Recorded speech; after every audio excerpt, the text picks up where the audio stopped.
provided and remain on file for reference. The board has previously recognized staff as expert witnesses. Does anyone have any questions regarding their qualifications and abilities to offer expert testimony? The acceptance of the BOA package for August 18, 2021 with the Development Services finding of fact is introduced into evidence. The chair will entertain a motion to accept the BOA meeting package into evidence. Do we have a motion? So moved. Motion by Judy. Do we have a second? I'll second it, Mr. Second Chairman. by Bill. Those in favor signify by raising your right hand. Passes unanimously. Do we have proof of publication? Yes, sir. And does publication meet all the legal requirements? Yes, sir. The chair will entertain a motion to waive the reading of the legal advertisement. Do we have a motion? So moved. Motion by Judy. Second. Second. Those in favor, raise your right hand. Any opposed, like sign?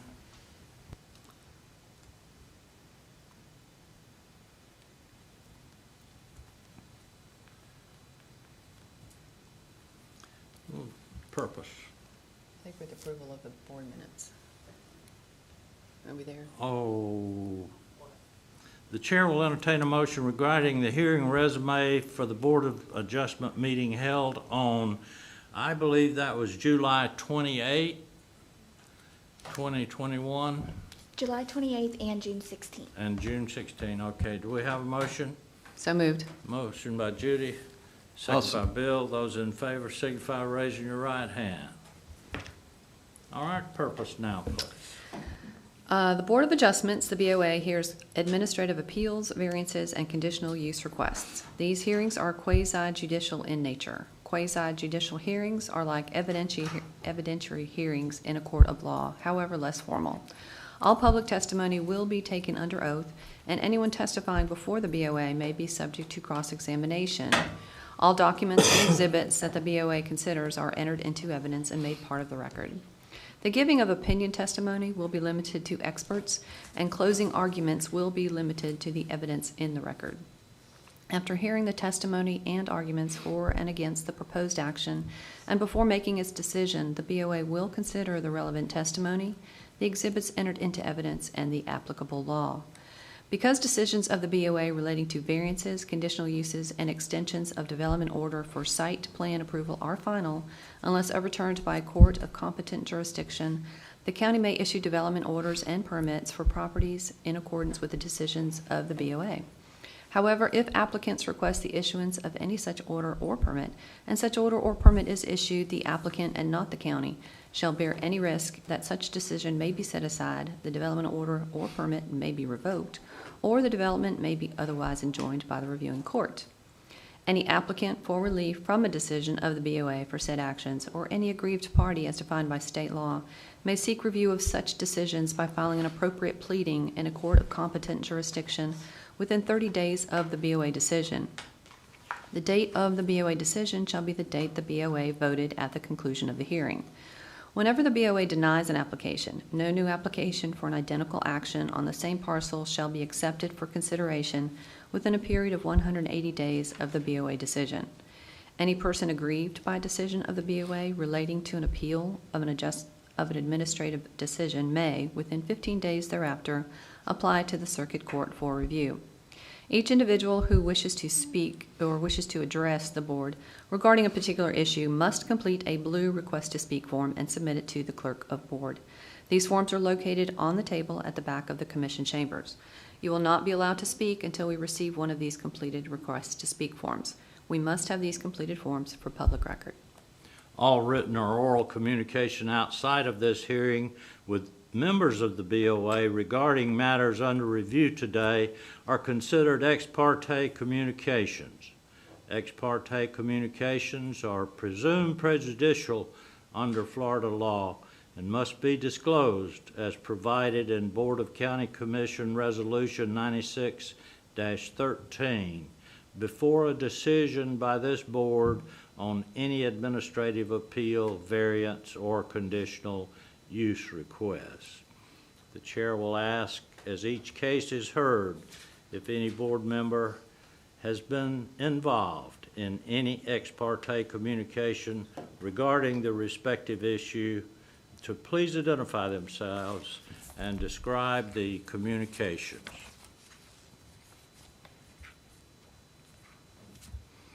First case to be heard is conditional case 2021-11, 900 Well Line Road. Board members, has there been any ex parte communication regarding this case? Seeing none, does anyone have knowledge or information obtained from a site visit or other sources? Seeing, Well, I'd like to just say my niece lives down Well Line Road, and so I drive by there. I haven't really noticed their particular address, but we drive by it all the time. okay. Would the individuals who are party to this item please come to the podium and identify yourself by stating your name and address and be sworn in by the clerk. Patricia Griffith. Do you solemnly swear or affirm that the testimony you're about to give will be the truth, the whole truth, and nothing but the truth, so help you God? I do. Thank you. Hold on, 1 second, Drew. There is a lady, are you the case on for Langley? Yeah. I remember her, so we can go ahead on, so she won't have to wait. Okay, so can you scroll up on that just a second? On there where it was withdrawn. Yeah. Yes, it was withdrawn by the applicant prior to the meeting. Okay, thank you. Yes, Thank ma'am. you Yes, very ma'am. much. Yes.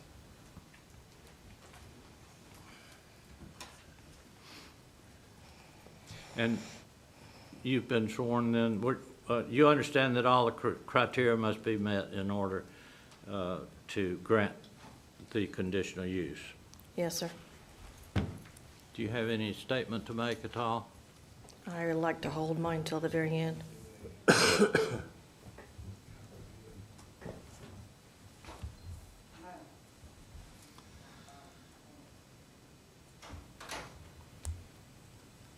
Mr. Chairman, if you will recall, Ms. Griffith came back, we had a special meeting July, and we didn't have a quorum, but she had come back prior to that, and there was some information that she still needed to provide. She provided that, and then unfortunately, we didn't have a quorum last time, so now this is just to kind of close up the loop. Do you want me to give you a kind of a short version of the case? I'm not sure if everyone was here last time when we started to discuss it. Mr. Chairman, I'd like for the staff to give us a presentation. Okay. Staff, please present. The pictures and everything too. All right, so this is the conditional use case 2021-11. And Ms. Griffith, if you want to have a seat, we can call you back up. Thank you. So this is the location map showing the location at 900 Well Line Road. This is the zoning map showing the current zoning of low-density residential. And this is the future land use map showing, that's fine. This is the aerial showing the parcel outlined. This is the public notice sign that was posted on site. This is looking into the site for the mobile home. This is the view from the parcel, another view showing the site for the mobile home. This is looking west along Well Line Road.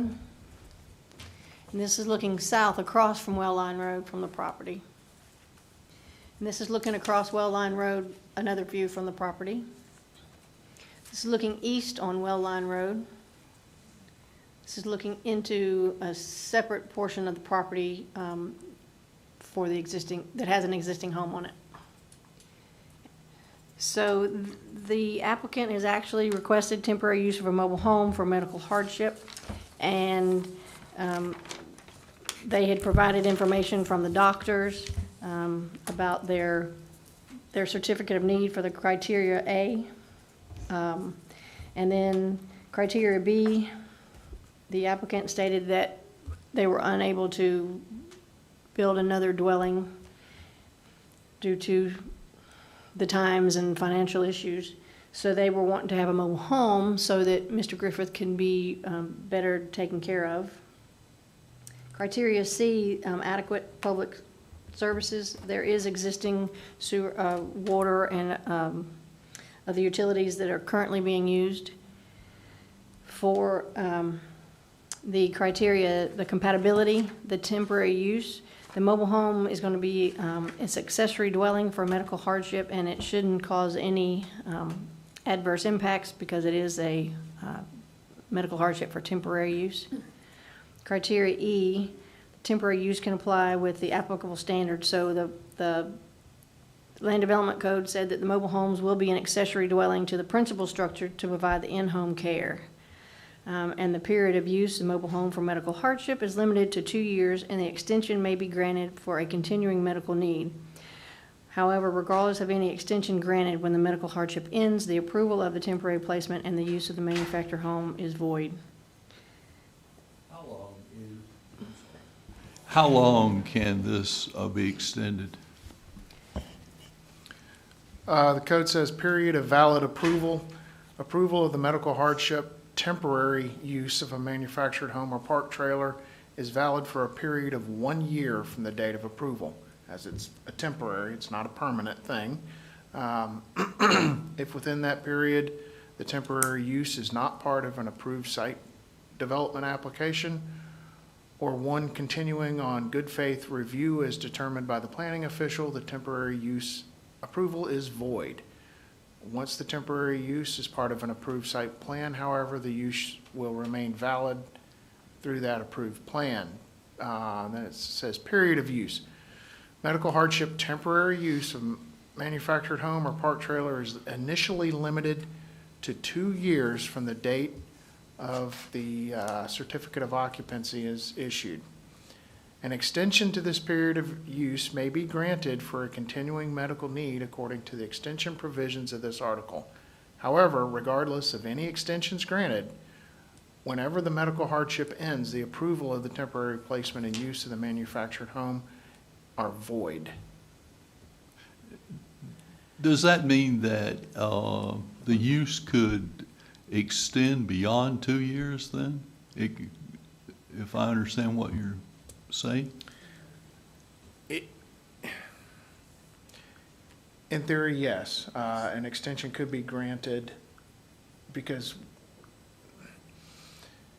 it puts it under, and sorry, Horace, it puts it under the review of the planning official to extend it if needed.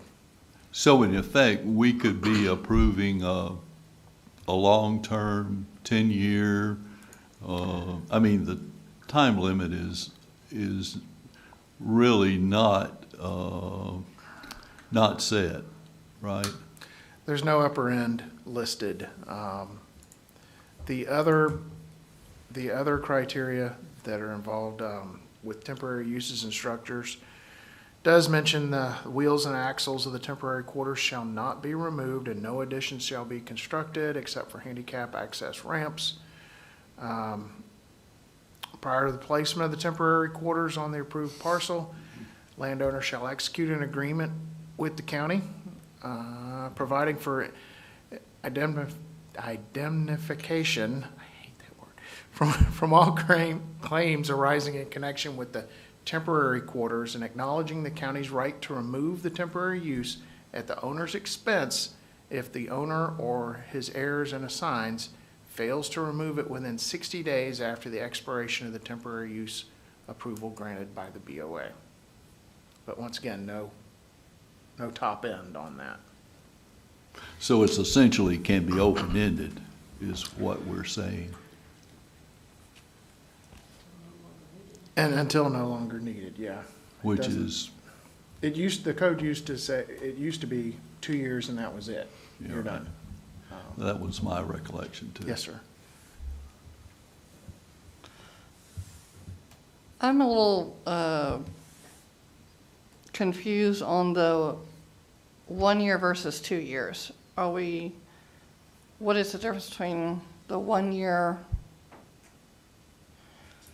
approval of the medical hardship temporary use of a manufactured home or a park trailer is valid for a period of 1 year, And then it says the medical hardship temporary use of a manufactured home or park trailer is initially limited to 2 years.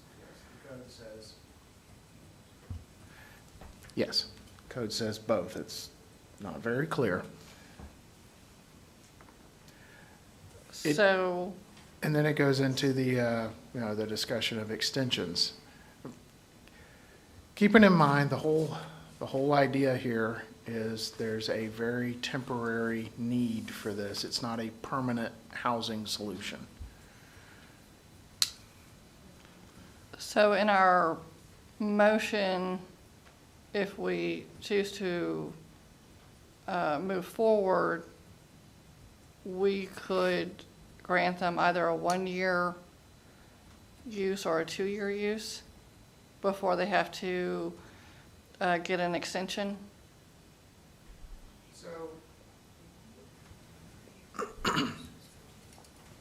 So the approval, right, the period of valid approval.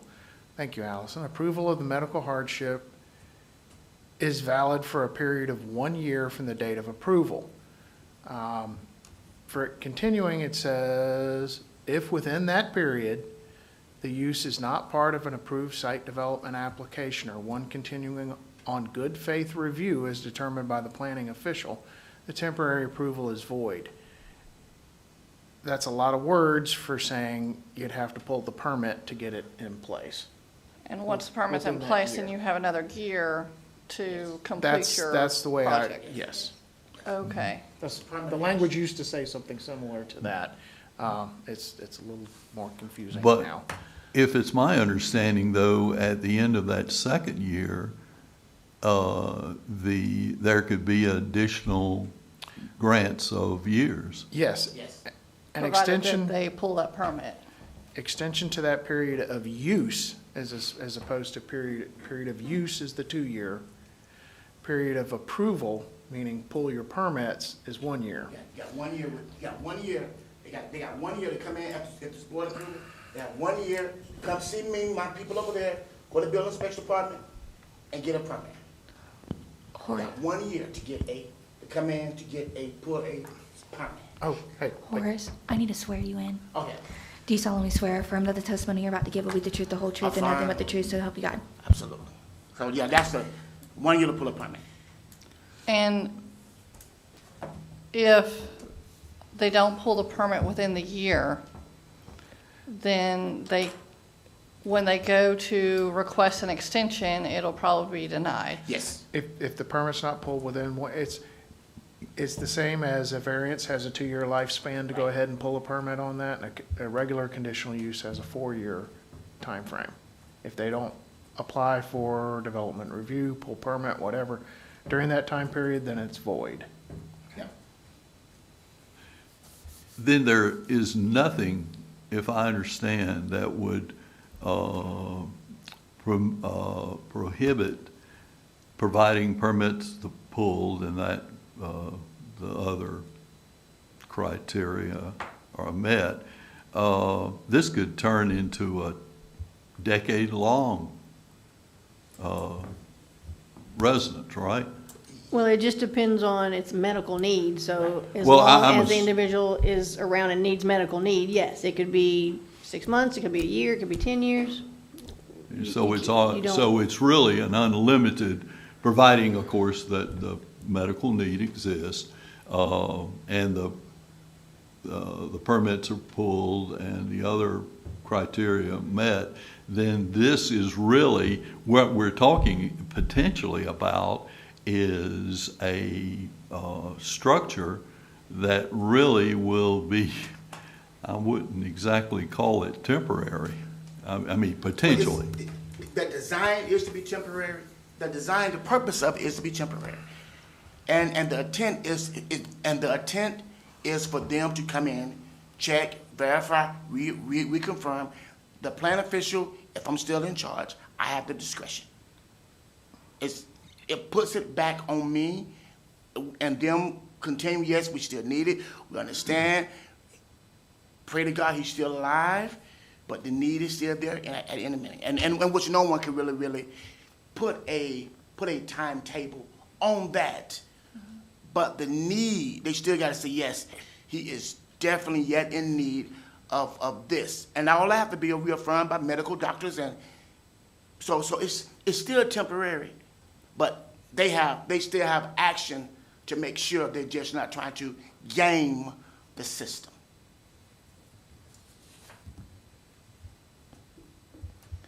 I've got another question. Staff has recommended denial of this conditional use based on not meeting criteria B, which talks about conditions and circumstances make it difficult or impossible for the recipient and provider of medical care to reside in the same dwelling, and the temporary accessory dwelling is the minimum necessary to provide relief of that medical hardship.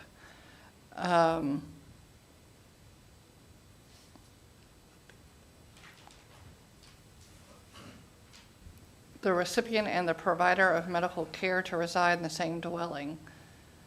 So, keeping in mind the whole idea behind this is there's a temporary medical need for a caregiver, and under that criteria, someone would have to demonstrate why it is that the mobile home has to be there, that they can't all be in the same, the primary residence for some reason. We haven't been provided that. Some reason why they can't all stay in the, why does the, specific, why does the caregiver or the person needing the care, why can't they use the primary residence on site? Why is there a need for a separate structure? Also, when I looked at that response, I'm not sure that the cost of materials, of lumber, I'm not quite sure how that figures in. If this is a temporary structure, surely you wouldn't want to build a house and then knowing that in 2 years or some amount of time thereafter, essentially you'd have to move it or tear it down. And that, I wasn't sure about that. Well, the zoning, the low-density residential allows for single family, just doesn't allow for mobile home. And so they were trying to build a home, but they were not able financially to do so. And so then they wanted to live in a mobile home, which here again wasn't allowed. So at that moment, they ended up having an RV. So they're temporarily in an RV, waiting for our approval, your approval of the board, or whatever happens next. Okay, thank you. That, I better understand now. Thank you very much.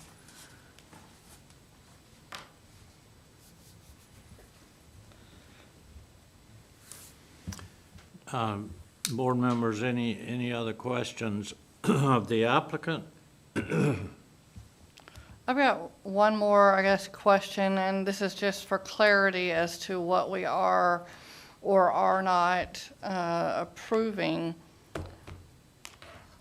My understanding is that we are approving a temporary use for 1 year of a manufactured home or mobile home. In Dr. Verma letter, it talks about square footage being limited to 1,200 square feet. Is there a code that talks about how big this temporary structure can be? Yes, ma'am. In section 47.13, temporary use and structures, it says that the maximum structure size, the temporary quarters shall not exceed 1,280 square feet in gross floor area. So we are talking about temporary use for 1 year of a mobile home no larger than 1,280 square feet. That is what we're 2 years or requesting to be approved 2 today. years. The approval is good for a year, the time period is 2 years. Stop saying that. That confuses me. Pull a permit within a year. They gotta pull a permit within a year, but it's good. But if they for- don't pull a permit within a year, Yeah, and then they they only will. have a year. Yes. So, and they will, no doubt. I understand that. And the square footage is the 1280, Yes. okay. And that's the proposition that's before us today. Mr. Chairman, I've looked over the medical, and there's, originally there were issues with the medical documentation, but I am convinced by the filings of the doctors that there is a medical need here. For that part of it, I don't have any question about. That was the number one question, as I recall, It was. last time. Yes, sir, it And was. that apparently has been satisfied. And at this point, it would appear that there is no objection from anyone in the neighborhood at all. So it might be prudent that some semblance of benevolence be displayed by us here today. Are there any other questions, board members, of this applicant or of staff? If not, the chair would entertain a motion regarding this item.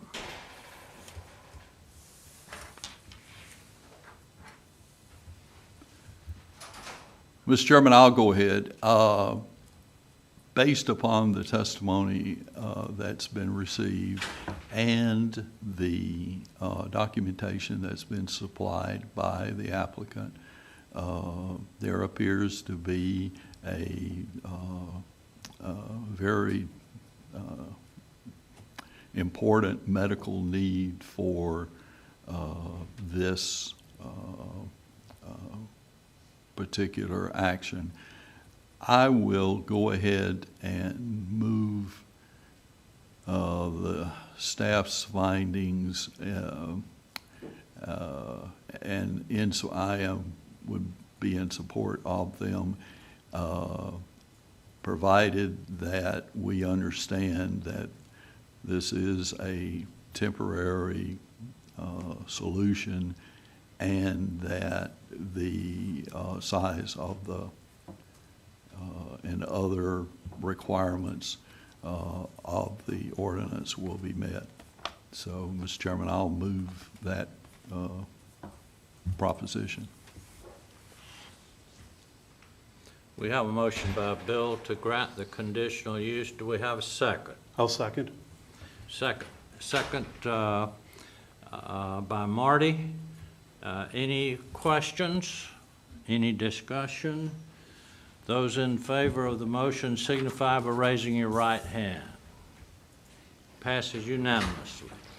And Mr. Chairman, I would also like to state that there's the hold harmless agreement that Mr. Homer had mentioned. We're going to get the applicant to sign this and put it in the file as well. Very well.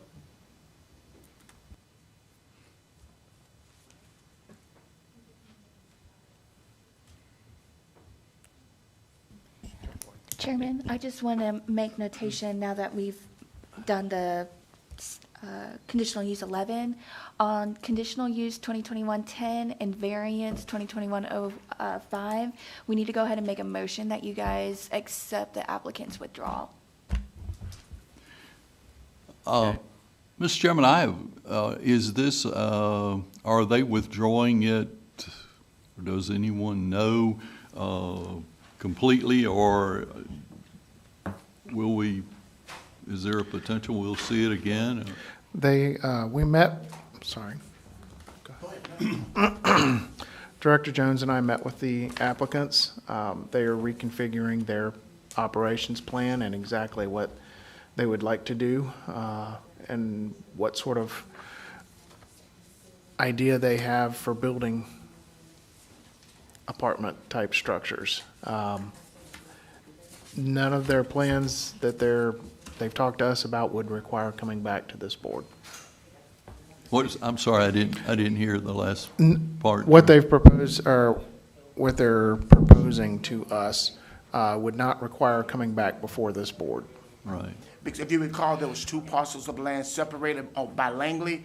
One was zone HDMU, which did not need no county authorization, no planning board or BOA authorization. The other part was MDR, and that's why they was here before you to get that portion. They decided, as you stated, not to mess with that, just to proceed with the HDMU portion that is allowed by right and go through the site plan review process.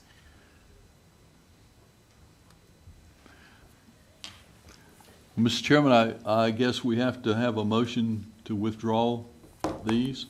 I'll move that we withdraw them. We have a motion by Bill for withdrawal, Second. second by Judy. Any discussion? Those in favor signify by raising your right hand. Passes unanimously. Drew, what do we have to look forward to? Will we have a meeting next month? To look forward to, well, Coming that's attraction. a loaded question. We like the coming attractions and Yes. So, the development review issued a development order last week. Anyone aggrieved by that has until the 26th to file an appeal. I have some pretty strong indications we will be having an administrative appeal filed on the issuance of that development order. And also too, that I just got to speaking to another, to an attorney. More than likely, there'll probably be another, that's if the community, which I know they will want to do it, on an interpretation of the Land Development Code, that may be coming before this board, for an administrative appeal. The BOA do review administrative appeal of my interpretations. It used to be the planning board. Yeah. It's not the planning board anymore. Sorry.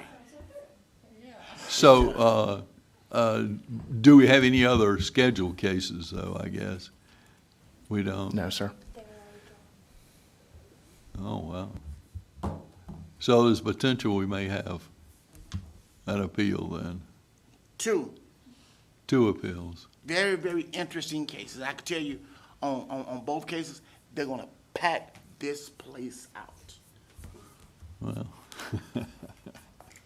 all right. If we have no further discussion, Counselor, do you have anything?